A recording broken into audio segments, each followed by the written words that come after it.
We are in Perek Yudalid in Sefer Melachim Bet.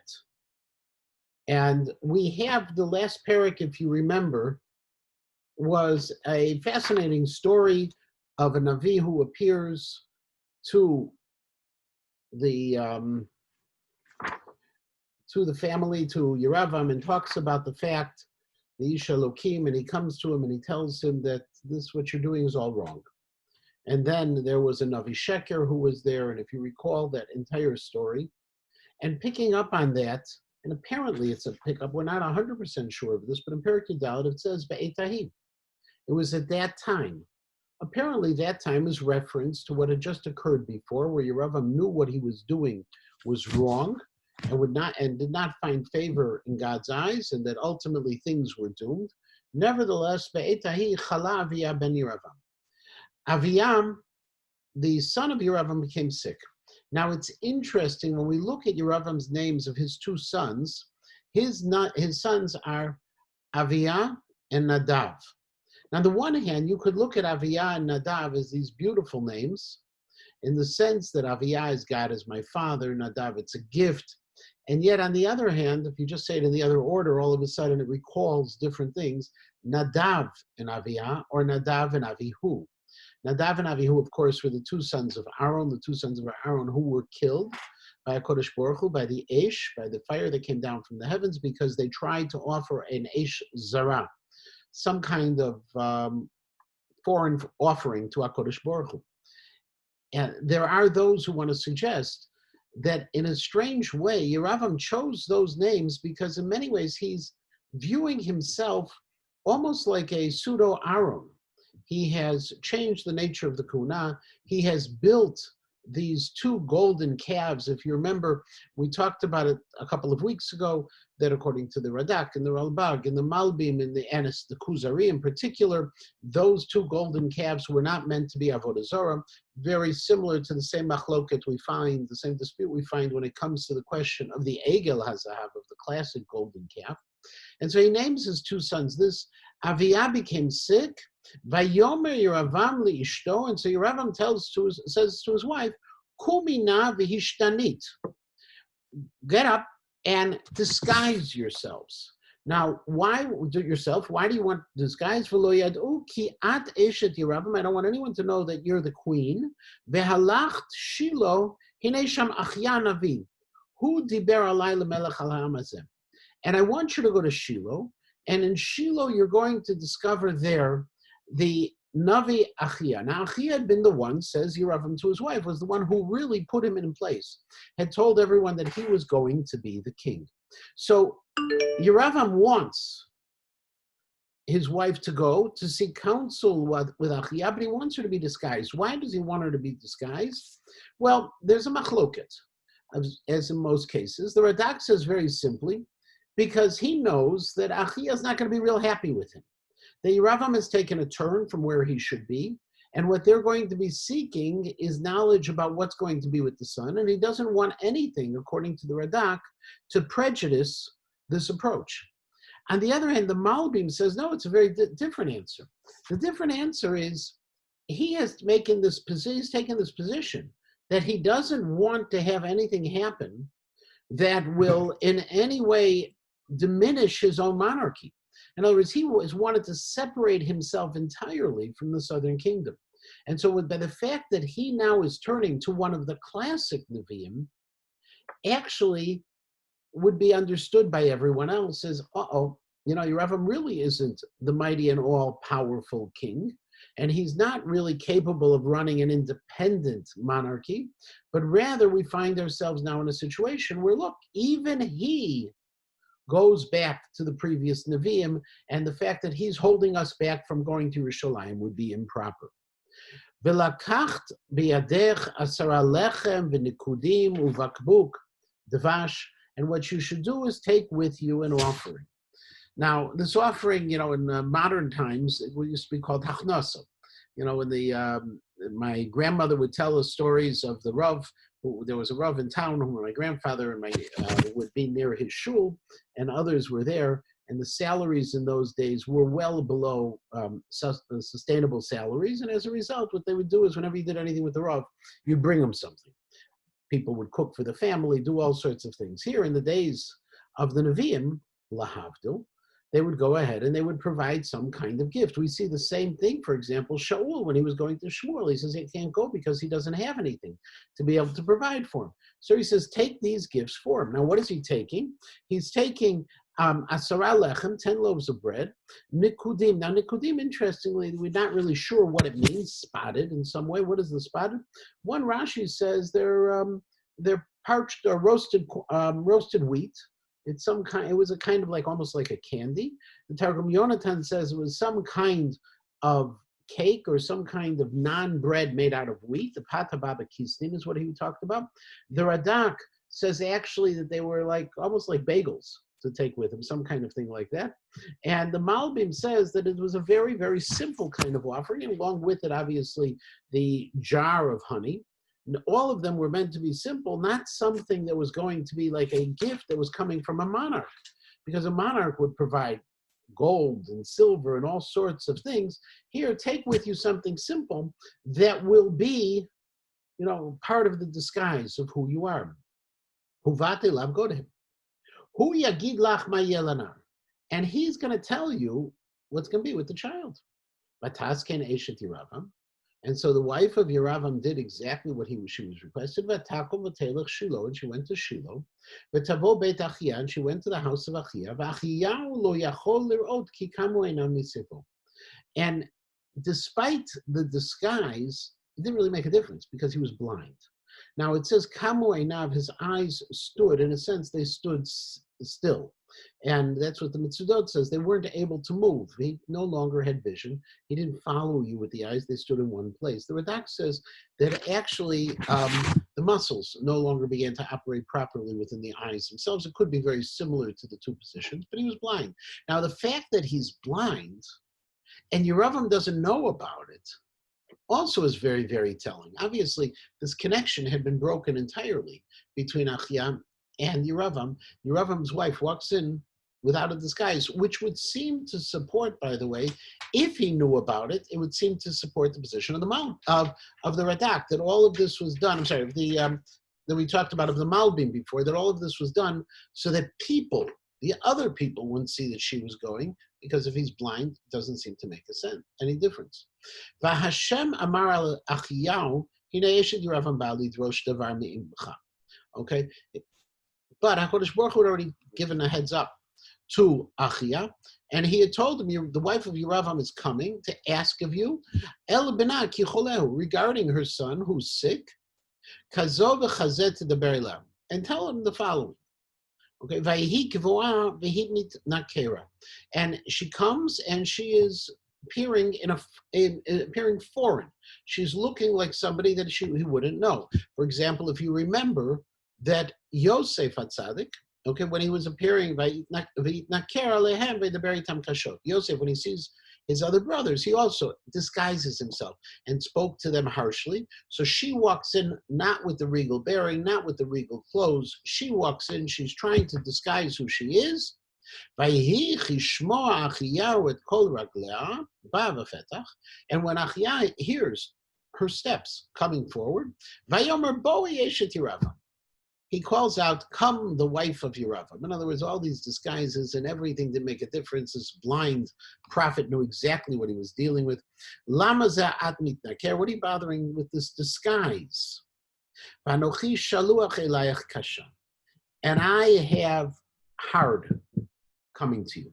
It says the Targum Yonatan, pitgamin kashin, I have hard things, harsh things I am about to tell you. L'chi Imri li Yeravam. Tell Yeravam. Lama ze'at mitnakera. I'm sorry, very wrong. L'chi imri li Yeravam ko'amar Hashem Elokei Yisrael. Tell Yeravam that this is what God has said. Yan asher moticha mitoch ha'am ve'tencha nagid alami Yisrael. Despite the fact that I have lifted you up and I have made you into a nagid, Okay? In other words, the Malbim says, I did all of these good things for you. You were a simple person, and I brought you up. A Nagid, if you recall, in the time of Shaul, is also another term that we use for a king. It's not the formal king. It's not Malchut Beit David, who's the real Melech. A Nagid is a lower status. Nagid, etymologically, comes from the phrase neged. It's a person who is opposite the other. Okay, that it's not the same sense as a person of who is the king himself. So I have made you into the Nagid, ve'ekrat ha'mamlacha mi Beit David, and I tore away the monarchy from the house of David, ve'etnelach, and I gave it to you. V'lo hayita kavdi David asher shamar mitzvotai asher alach acharai b'chol levavo la'asod rak hayasher b'einai. And now we introduce the statement regarding David HaMelech. David, we've had before. David becomes the prototypical king who is faithful despite his sins. And remember, when Chazal say, Kol Omer David Chata Eino Ela Toeh, when they talk about the sin of Bathsheba, part of the difficulty we have with the entire sin of Bathsheba is we know that David was such a great person. And David is the prototypical king. And we're going to use this phrase throughout Sefer Melachim. You were not as good as David. You didn't do what David had been able to do. Vataram la'asot mikol asher hayu lefanecha. You actually were worse than everybody else. And we'll see with this coming forward in Perek. In this Perek, later in the Perek, in Pasuk Yud Zayin, because in Pasuk Yud Zayin, Tet Zayin, it's going to say that Yeravam not only sinned himself, which is what cases have been in the past, but he caused others to sin. You have made other gods, you have made these images to anger me, and you've thrown me over your back, or behind your back. I am no longer your focus, I am behind you in all things you're doing. Now, there's a couple of issues here that also have to deal with, that you made for yourself. Remember, now here the issue is you made for yourself. Okay, the Malbim says, Vata asel lecha, okay, that this is a key point. Shlomo HaMelech had wives who worshipped Avodah Zarah, and he didn't do anything about it. Okay, he was blamed for it, but it wasn't that he himself did it. Here, Yeravam was making these things. But of course, if you remember, if we say that these still were not the calves that he made were not meant to be for Avodah Zarah, things like that. Well, we have to also understand that what he's being cursed out for is one of two things. Either what he did was still a prohibition of lo yelecha, and I'm sorry, of lo taseh, you're not allowed to make any kind of image, okay? Or it's actually that it had evolved or devolved from this higher idea of just being some form of intermediary to God to actually being a form of Avodah Zarah that was taking place. And so they were worshiping things in such a terrible fashion. And the Pasuk says, you've sent me, I've become secondary. In front of me, in front of your people, in front of you are these other gods. Behind you is just me. The Radak says, listen, you went ahead and you haven't turned to me at all. I've become a non-entity, HaKadosh Baruch Hu is telling him. You've been kofet tova, you haven't had the sense of gratitude that you need to have. Lachen, therefore, hineni mevi ra'ad beit Yeravam. I'm going to bring evil onto the house of Yeravam. V'hichrati li'Yeravam mashtin bakir atzur v'azu v'Yisrael v'yarti achrei beit Yeravam kasher yiva'er hagalala tumo. And I'm going to utterly destroy the house of Yeravam. Now, all of these phrases that are used to talk about the extent of the destruction are subject, again, to debate. The mashtin bakir literally means to urinate against the wall. And the Dat Mikra says, we're really not sure what it means. The Mitzudot says this refers to all of the male descendants. The Targum Yonatan says, no. Mashtin bakir it's not talking about a wall. It's talking about a person, the heart. And ultimately, Rashi takes that piece, that a child who's able to know anything that is able to be placed into the walls of their heart. And so it's talking about all of your offspring.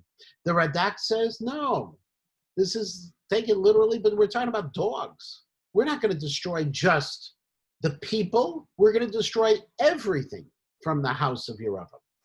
Atzur ve'azuv, okay, that who is bound and that who is left, ownerless in a sense, or left behind.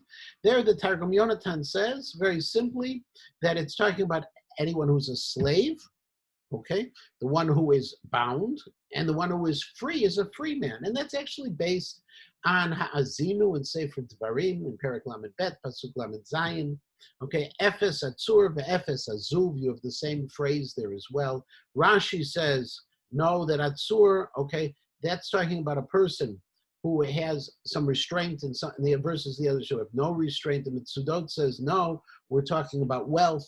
The Atzur is a person who has physical property, okay, physical property in terms of karka, in terms of land, fixed property, versus the azuv is one who has movable property, who has other kinds of possessions that can go from one place to the next. Ultimately, what it means, I'm going to destroy from Yeravam everything, whether it's every descendant, every male, every person and an animal, and I'm going to also take away everything from the northern kingdom, whether it means all the slaves and all the free people, all the people of ability, or the people who don't know, all the wealth. There's a terrible curse so far. And then I'm going to destroy, okay, uvi arti, like biur chametz, the same phrase as well. Ka'asher yiva'er hagalal ad tumo. The galal ad tumo is, again, subject to interpretation. Rashi says, okay, the galal is referring to excrement. The galal, in that kind of sense, just like a person is, like food is digested. Okay, that's the possibility. Another possibility, the Rambam says that the galal is actually referring to teeth or a tooth, and just like something is consumed entirely. Another possibility also that's offered by some of the more modern scholars is galal is excrement, but it was also, if you remember, dung was used as a form of fuel. They would burn it. And so just like you completely burn something, which also goes very well with the word uviarti. Biarti can be destroyed, but normally biarti we think about as burning. Hamet liyeravam ba'ir yochlu aklavim. Those who die from the house of Yeravam will not have burial. Their corpses will be eaten by the dogs. Hamet basadeh, and those who die in the fields, yochlu ofa shamayim, will be eaten by the birds of the heavens. Ki Hashem diber. This is, okay, God's word. And as the Mitzvot adds, and I have the ability, God said it, and so shall it be, and it will actually be. The Adila Kayim. Va'at, and now Achia turns to the queen, and he says to her, you, Kumi lechi leveitech, go home. Bevoa raglayech ha'ira, and when you get home, when you get back to the city, umei tayela, the child's going to die.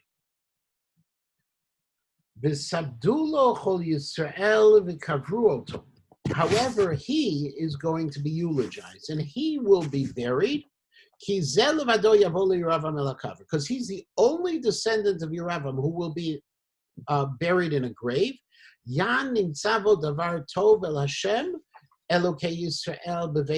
Because I have found goodness in what he did. Chazal asked, what was the goodness in Aviyah? And so the Rashi quotes very simply that he actually went to the Beit HaMikdash for Aliyah L'Regel. The Radak quotes that he actually removed some of the guards at the border so others can go as well. It's actually two positions within the Medrash itself. They give these two options, but Achia had some good within him, and because of that good, he was going to be allowed to be buried, and he was going to be eulogized. The Zohar actually points out he died young because his fate would have been to follow in his father's footsteps. So at least now he was going to be able to be provided some ultimate honor.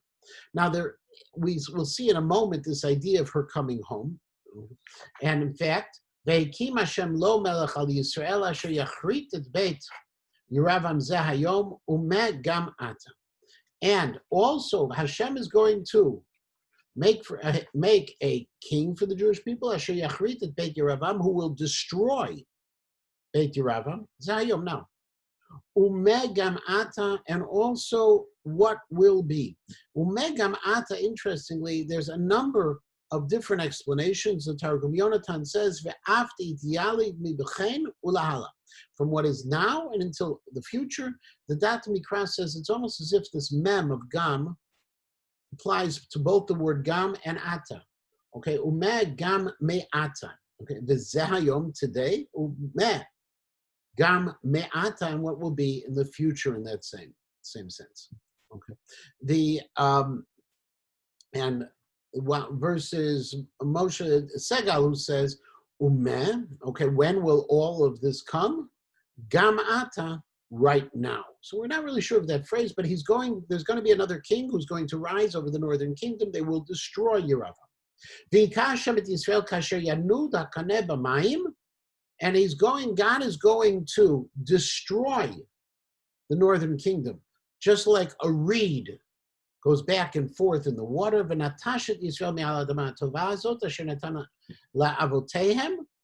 And he's going to exile them from this land, which God gave to their forefathers, and he's going to sweep them to the other side of the river.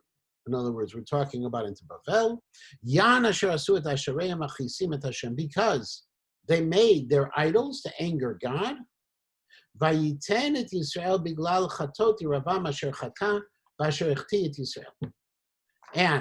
the conclusion of the prophecy is, and this will happen to the Jewish people because of the sins of Yeravam, not just Asher Chata, but Asher Echti et Yisrael. He caused the Jews themselves to sin. One more pasuk, and then I'm going to go back a bit. Vatakom eshet Yeravam, and so the queen got up from Achia in Shiloh, vatelech v'tavo Tirzata, and he went to Tirzah.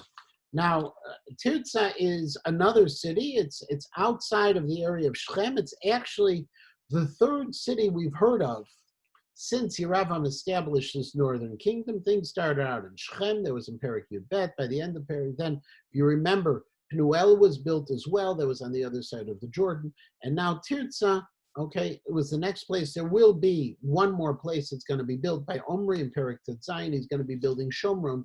There's a moving capital at this point. She gets to Tirzah, and she crosses the threshold of the house, and the child dies. So the first thing, and now to start going back a little bit more, is just you need to ask yourself a question. The Navi obviously gives this horrific description of what's going to happen to the Jewish people. But in the course of that horrific description, he also answers her question. He answers Yeravam's question. What's the answer? He says, when you get home, he's going to die. So don't go home. Why does she go home? It seems to be kind of crazy. And in fact, the Ralbag addresses this. The Ralbag says, what the Navi meant and what she understood it as, it wasn't like she had a choice of going home or not going home, but in the time it will take for you to go home, that's when he's going to die. And that's what happened. But the other thing is, the Navi said, when you get to the city. And here all of a sudden it says when she got home. So there are two different explanations of how that could work as well. One simple explanation is that he died when she walked into the city, but she didn't notice it until she got home. The other possibility is maybe the house was literally at the boundaries of the city itself, built into the walls of the city, as many homes were, and maybe it's basically the same statement as well. That's step number one, nice, simple thing. But I also gave you a copy of a famous Gemara that's found not only here, it's also found in the Gemara in Sanhedrin, about this curse of Achia. And I'm going to open it up and I'm going to share it with you in case you didn't notice it before. The Gemara is a famous medrash. One moment. And we're going to start right where the arrow is. Hopefully the arrow is prominent enough that you can see it. And it quotes from our Perek, says the Gemara. Amar Rav Yehuda, Amar Rav Livracha, Amar Ravi Shmuel, Am Livracha, that this actually was a bracha. It wasn't a curse. The Amar Rabbi Shmuel bar Nachmani Amar Rabbi Yonatan. Because Rabbi Shmuel bar Nachmani said in the name of Rabbi Yonatan, "My dichtiv ne'amanim pitzei ohev v'na'tarot neshikot soneh." What does it mean? This other pasuk, okay, where we talk about in Mishlei, okay, we say that it is pleasant, the wounds of the one who loves you, because Tova klala shekilel Achia Shiloni et Yisrael, the curse that Achia gave was better. Achia Shiloni gave to the Jews yoter mi bracha sheberchan Bilam harasha, more so than the klala, than the bracha of Bilam. How? Achia Shiloni kilel bekanem. Achia Shiloni cursed us that we would be like the reed that would be buffeted back and forth by the winds. Amar lahem Yisrael, he told the Jewish people, Yisrael kasher yanuda kaneh, that God is going to strike you just as he strikes the kaneh. Ma kaneh zeh omed b'makom mayim, this reed stands in water, v'gizo machlif, and its sprout, its trunk goes back and forth. V'shorashav merubim, but it has a lot of roots to it. V'afilu kol ruchot sheba'olam ba'ot v'noshvot bo, ein mezizot oto mimkomo. And even if all of the winds of the world come forward and it buffets it back and forth, it never really moves. It doesn't uproot it. El holechu v'ayimahim, but rather just goes back and forth. The mamoa ruchot, and when the winds subside, amara kanabim komo, this reed is still in its same place where it had been before. Aval Bilam harasha, but Bilam birchan be'eretz, Bilam blessed the Jews to be like the cedar. Shenamar ka'arazim alemayim, he said you'll be like the cedar. Ma erazeh no omed b'makom mayim ven gizo machlif ven shorashav merubim. Okay, now this eres, it doesn't stand in the water, okay, and it doesn't move at all in the wind, and its roots are not very deep. Afilu kol ruchot sheba'olam noshvo bo em mezizot oto mimkomo kevin shenashva baruach dromit, and then generally it doesn't move with all the winds. But if the southern wind comes, o karto vo fachto al panav, not only will it it'll uproot it and just knock it completely down, destroy it. So as a result, what we see is the curse of Achia, that the Jews will be buffeted like the Kanem, is actually not as terrible of a curse as you can imagine according to the Chachmei Talmud. Rather, it is one that gives us that sense of flexibility. And we talk about this idea of the comparison, by the way, the reed versus the eres. There's another Gemara that says it's better to be like the reed than to the eres, because with the reed you can be, while you're not as strong, nevertheless you can move back and forth and you're not going to be overturned. So that is also this curse of Achia as well. Continuing where we had left off now, within the text itself, we're in Pasuk Yud Chet, and in Pasuk Yud Chet we read the following: V'ikberu oto v'yispedulo kol Yisrael. Avia, the son, dies, and as was predicted and as was prophesied by Achia, he was buried, he was mourned, kidvar Hashem asher diber, just like Hashem said, b'yadav do Achiyahu Hanavi, in the hands of Achia. V'yeter divrei Yeravam asher nilcham v'asher malach, and all the rest of the story of Yeravam, those his battles and where he ruled, Hinam Ktuvim al Sefer Divrei Yamim L'Malchei Yisrael, are found in the chronicles of the books of the kings of Israel. This is a separate set of books that we don't have anymore. Vayamim Asher Malach Yeravam Esrim Ushtaim Shana, ruled for 22 years. Vayishkav im Avotav, and he died and he was buried. Vayimloch Nadav Beno Tachtav, and Nadav, his son, ruled in his place. That's his story. But at the very same time, we now switch over to the southern kingdom. And this, if you remember from Sefer Melachim, is the approach. We'll do some north, we'll do some south, we'll do some south, and we'll go back to the north. We're watching these two parallel sets of Jewish history unfold before our eyes. Urechavam ben Shlomo, Pasuk Chaf Aleph, Malach Yehuda.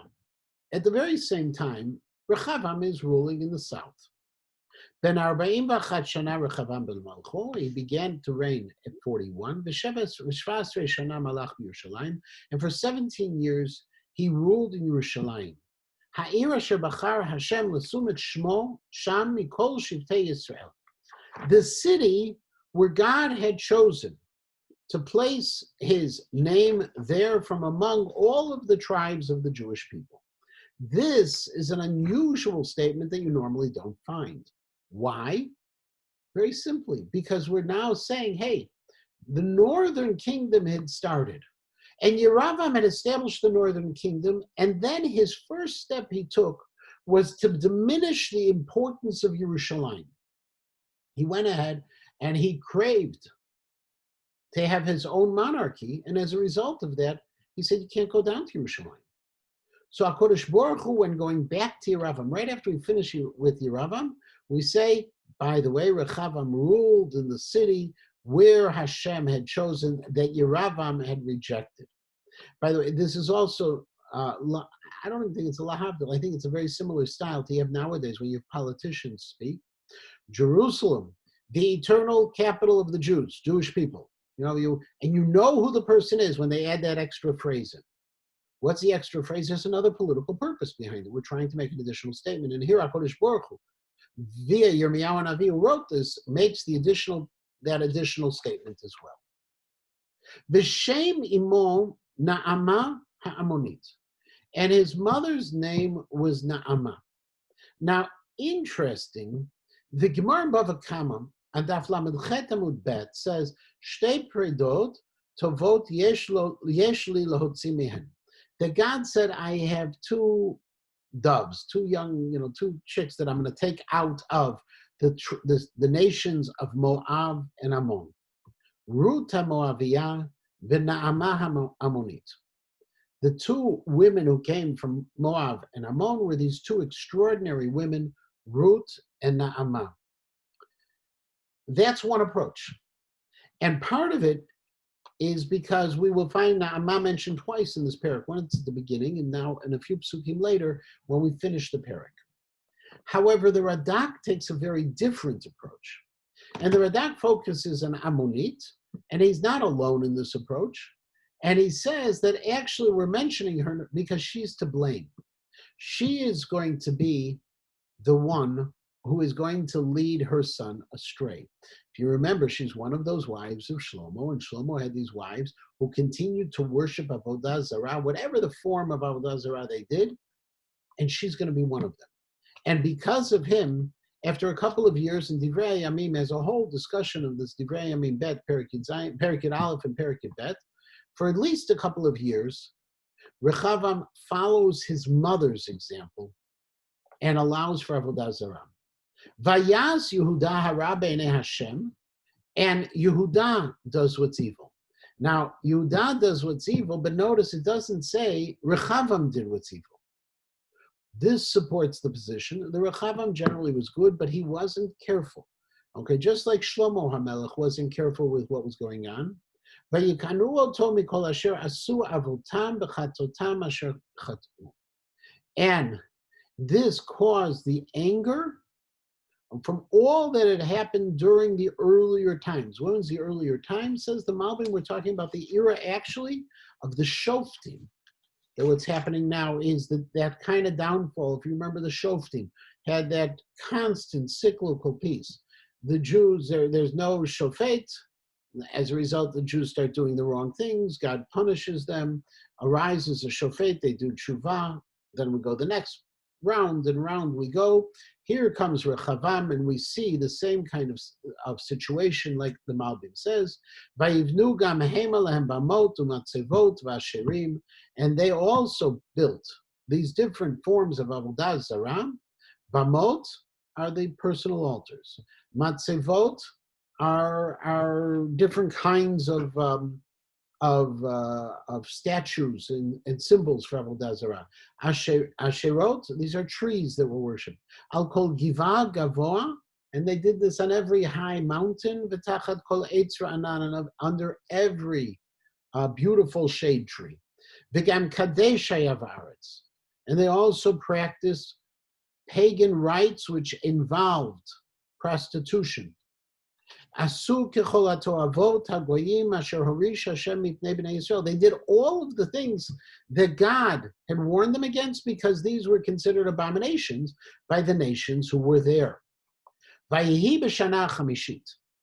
in the 5th year of Rechavam's reign, Lamelech Rechavam, Allah Shishak, Melech Mitzrayim, Shishak, the king of Mitzrayim, came up against Yerushalayim. Now Shishak, according to the Medrash Shir Hashirim, is Paro Nechol. He was the Paro who was actually the mechutin of the father-in-law of Shlomo HaMelech. And he went ahead. He was the one who allowed Yeravam, if you recall, to have refuge down in Mitzrayim. That goes back to Perek Yud Aleph, when Yeravam ran away from Rechav. He's called Shishak, okay, because all of his time, he was always desirous of something. He wanted Shlomo HaMelech's throne. And therefore, if you put all these pieces together, what Shishak did was, Shishak had provided refuge to Yeravam, Rechavam's enemy. Shishak then rises up and has a campaign against Yerushalayim, because he wants something. Rechavam is weak at this point. He has somewhat of an alliance more with the north than with the south. And interestingly, Vayikach et otzrot beit Hashem ve'et otzrot beit HaMelech ve'et hakol lakach, Vayikach et kol meginei zahav asher asah Shlomo. Shishak came and he emptied out the treasuries of the Beit HaMikdash, the treasuries of the monarchy. He took even the ceremonial golden shields that was in Beit Yair Levanon, in the royal reception area. He took all of those things. He wiped out Rechavam's wealth.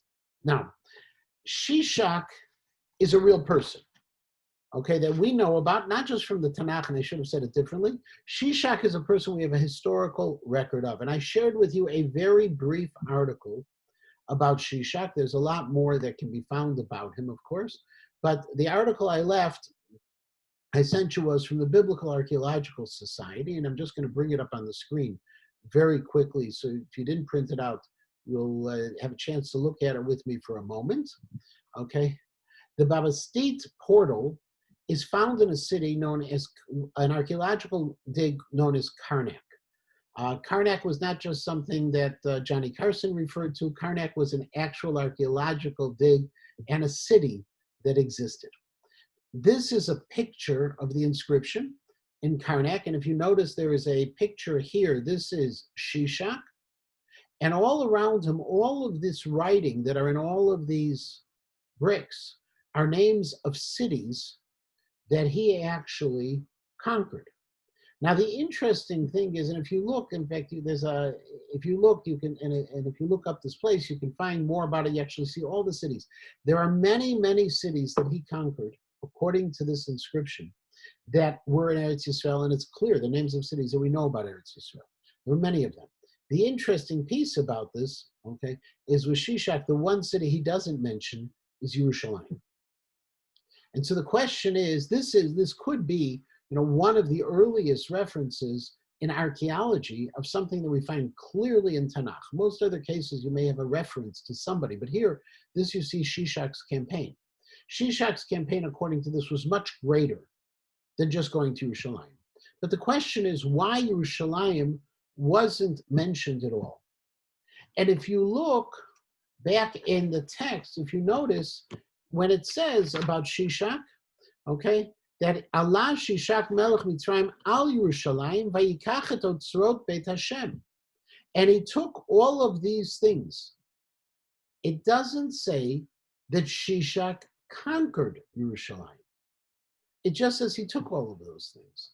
And so one of the theories about Shishak and the absence of Yerushalayim from the list of cities in Karnak is simply because he never conquered Yerushalayim. But rather Rechavam gave all of these things to him after he laid siege on Yerushalayim in order to get him to leave Yerushalayim alone. It fits within the text. It explains an absence. There is, of course, another very obvious reason why there could be an absence. And for instance, if you look at these bricks here, which are blank, there are a lot of cities that are missing within the list that Shishak had. And so it could be that Yerushalayim was listed, and it could be that all of these attempts to explain its absence are just simply, and the article mentions it, because it's not there anymore. We don't have everything. But Shishak was real, and Shishak was a king.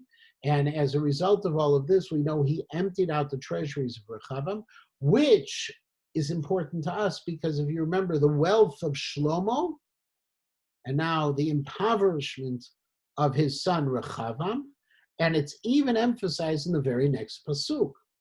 Vayas hamelech Rechavam tachtam meginei nechoshet. And in place of those shields, he made shields of bronze, and it was a very fine bronze. Now remember, there are two different kinds. One is simple that tarnishes. One, it can be polished with such a fine polish. It looks just like gold, and as a result, when it looks just like gold, this is the poor person's imitation. And he gave them to, as Rashi says, the honor guard of the king, Hashomrim Petach Beit HaMelech, who are watching over the entrance to the palace. Melech Beit Hashem, and whenever Rechavam would go up to the Beit HaMikdash, Yisa'u Maratzim. These shields would be carried by the honor guard. This was part of the procession that was taken out for back and forth whenever he went. Veheshivum el taharatzim, and then afterwards they put him back to where they belonged, within, we assume, still the Beit Arzel Vanon, within that ceremonial chamber that they had attached to the palace.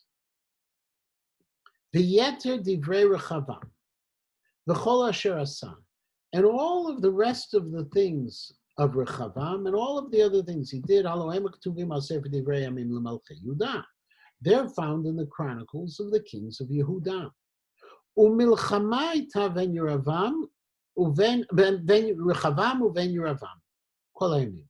And there was a constant war between the north and the south all of the days. Now, that's complicated, because if you recall, back in Perek Yud Bet, we found a statement that occurred. It was Yud Bet Pasuk Chaf Daled, and there we're told right after the split, right after the uprising, that Ko Amar Hashem, that a prophecy came to Rechavam, and he told him, Lo talu v'lo telachamu im acheichem b'nei Yisrael. Don't go to war. In other words, Rechavam had amassed forces to go ahead and recapture the north when Yeravam ceded from that union. He says, don't do it. Shuvu ish leveito ki ni'iti nihya davar hazeh, because this was for me, said God. Vayishmu et davar Hashem vayashuvu lechet ki davar Hashem. And the army just turned around. They didn't go against the war. And now all of a sudden we say there was a war throughout the years.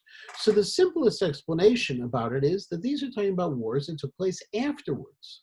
That during the rest of the time of the reign, while it's true that the original secession from Klal Yisrael was without a battle, nevertheless, when it happened, when it continued, this situation continued, the north and the south, and the north was sinning, Rechavam did go to battle with them. And in fact, we find references to this in Divrei Hayomim, because we talk about all of the wonderful things that Rechavam did.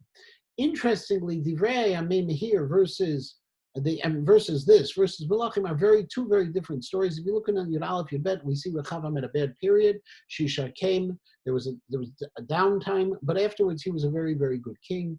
And you have to ask yourself why we have these two different portrayals of the very same king. And you have to remember as well the purpose between those two books. This is a book Melachim is a book written by a Navi to bring out the best in us, to cause us to do tshuva, to look at here where the person's failings. Whereas Divrei Hayamim was a book that was written to raise up the power of Malchut Beit David. So we also want to talk about the really good things that have happened there. So they have two different versions, but it's really the version of the same exact person. Shoshi, you wanted to ask a question? But you have to unmute yourself. It's not letting you. Hold on 1 second. Let's see if I can do it. 1 second, 1 second. We're called just an iPad. Try it now. Try now. Okay. Okay.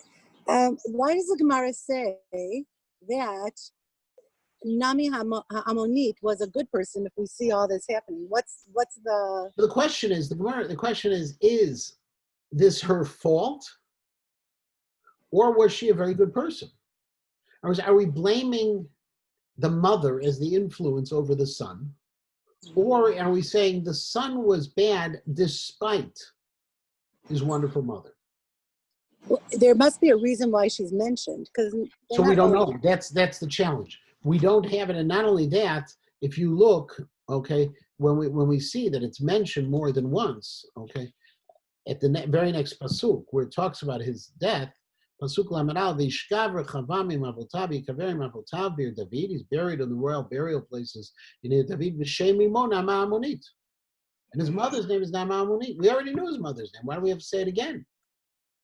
So these two explanations, what we mentioned, asks us why. Okay, so one explanation is we keep on talking about her because she was really a very special person. It's lichvoda, it's to her honor. The other possibility, and this is what we talked about before, the Malbim and others, the Malbim and the Radak and others all say, no. She wasn't. She was special in the bad way. It was her fault, and we're attaching her name to the evil of Rechavam because she's the one who's responsible for what has occurred. It doesn't explain why she's mentioned, and because she doesn't explain why she's mentioned, therefore we have to have another. Therefore, we're looking for one possibility. The Medrash says one way. The Rishonim will disagree. Some of the Rishonim will disagree with the message itself. We're going to stop right here this week. We finished the Perek. It's a little early. I apologize. But we will continue next week, the same time, same place. But before we do conclude, I also want to thank Senator Ira Silverstein, who sponsored this shiur today, and encourage people to join us for all of the other shiurim that are coming up. Every day we have a 3-minute shiur that is just very quickly on the internet. It is always recorded. It's called 3 Minutes of Halacha.